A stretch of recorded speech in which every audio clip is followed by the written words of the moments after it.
Welcome to this Google Sites screencast where we're looking at how to share homework and lesson plans. In this specific screencast, we're going to show how to create a class Google Calendar. So here I am looking at a sample teacher's site. Let's go down to a specific class page for this teacher, and we can see that she's embedded a Google Calendar on her class information page. And there are events on here, so this might show when certain homework is due, when certain projects are due, when tests might occur. This is what we're going to build towards. So first in this screencast, we want to show how to create a Google Calendar. So I'm going to switch over to this tab here. When you're signed into your Google account, Calendar is one of the tools that's up on the black bar, or you can just go to calendar.google.com and sign in with your credentials. When you go into Calendar for the very first time, you'll be by default in week view, week-long view here. You can change that up here. You could look at events in day view, week view, month view, 4 days, or agenda. I specifically like using month view. I like being able to see these color blocks on certain days. If you want to change that, the default is week view for everyone. If you want to change that, go into your little gear over here, your settings, and choose settings. And on the settings page, these are settings for your entire Google Calendar experience. So you can go down and kind of read these and decide what you like, what you don't like. Week starts on Sunday. Maybe you only want the week, you want to start the week on Monday instead, if you're using this specifically for school. Let's see, dim past events is on by default. Show weekends is on by default. You could say not show the weekends, your choice there. Default view, here we go, this is week. I can change this to month. And you can go through and look at some of these other ones and see if those interest you in changing as well. Once you're done making any changes here, make sure you go up and click Save so that those changes take effect. So let's look at the layout of Google Calendar here. Over here is a little mini calendar, allows you to quickly jump to a certain day if you needed to. Here's the My Calendars area. These are any calendars that you create by default. There is a calendar listed there. It's probably your name or whatever your Google account is for your district, but you can add multiple calendars. So let's take a look at how to do that. If I mouse over My Calendars and I go to this little arrow here on the right, there's a choice to create new calendar. So let's make a calendar for 8 new media, and I'm going to put my name as part of the calendar in parentheses after that. The reason I'm going to do that is if any students subscribe to my calendar or they add it in their own Google Calendar tool, I want them to know what calendar this is specifically, so I opt to put my name there so that they know that. If I needed to write a short description, I could. This calendar will eventually be able to be accessed by others just for viewing purposes. So if you want to write a short description just explaining what this calendar is for, that might be a good idea. Working down here, make sure that your time zone is set to whatever your time zone is. And this is very important. To eventually embed this on your Google site, you have to make sure that this is checked. Share this calendar with others is checked. Make this calendar public. Now, when you choose these settings, and you might also by default have this choice, anyone in your organization can see this calendar.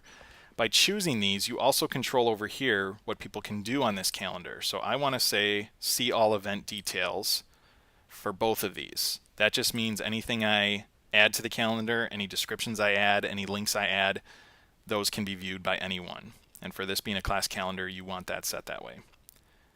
If I want to share this calendar with specific people, I can add those people here just like sharing a Google document or sharing your Google site. So I'm going to go ahead and share this with someone else. By adding that person, so maybe this would be an example here of a person that you team teach with, or if you are in a house with other teachers and you all share the same students, you might want those teachers to have access to this calendar. You also decide what rights the people you're sharing to get. So do you want them just to see the events? Do you want them to be able to make changes to the events? Or do you want them to be able to make changes and manage sharing, kind of be an owner of that calendar? So it depends on who you're working with and how much you trust them, you can choose that there. Once you go through all this create calendar stuff, you actually click the create calendar button. This is saying making your calendar public will make all events visible to the world, including a Google search. Are you sure? Yes, I am sure. For that reason, you want to make sure you don't put any private information on here. Private meaning student privacy, anything that, students' first names, last names, anything like that. All right, so that calendar got added over here. So one of the nice things about Google Calendar is you can make multiple calendars. They're color coded. If you mouse over that calendar and click the little option arrow there, You can choose what color you want that calendar to be. So if I wanted that stuff to be brown or pink, I'm going to stick with that red. That was a nice vibrant color there. In month view, I'll show you a few ways to add calendars here. I like month view because I can do a quick add, meaning I just go click on the date I want to add something. So let's say there's a project due here. Type project due. And you have to choose which calendar that event should go on. So you'll see a drop down here of the calendars that are in the My Calendars area. I'm going to choose the new media calendar and click Create Event. So that's the quick add feature, is just clicking on a day, typing something, choosing which calendar it should go on, and clicking Create.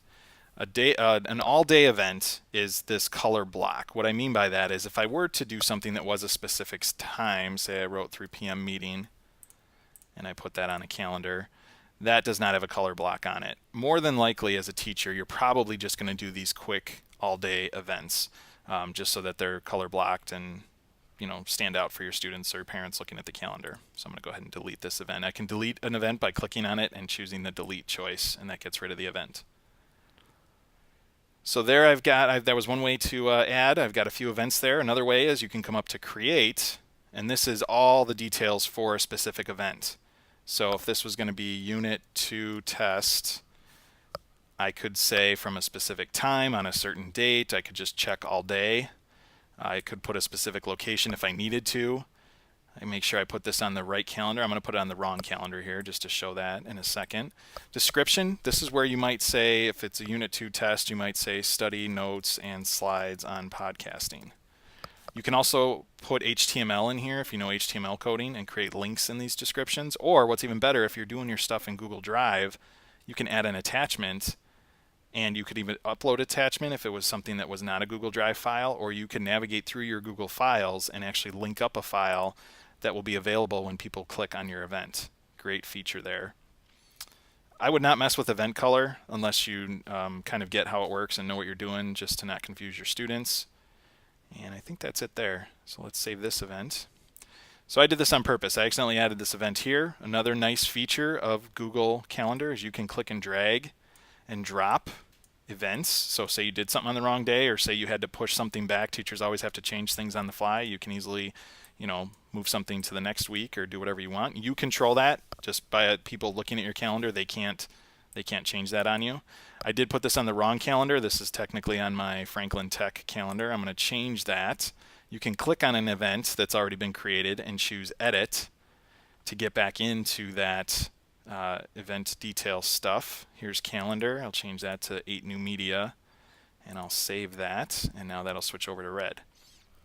So that's a little overview there of your Google Calendar. Again, I could go make another calendar for my 7th grade class. I can make another calendar for my other 8th grade class to kind of keep things organized. It'll all be in one place for me. Anytime as a teacher I want to add something quickly, I come to Google Calendar, I make my changes. Those calendars then, in the next video, we're going to show you how to embed those on the pages you want to on your Google site. So there's your Google Calendar overview. Thanks for watching.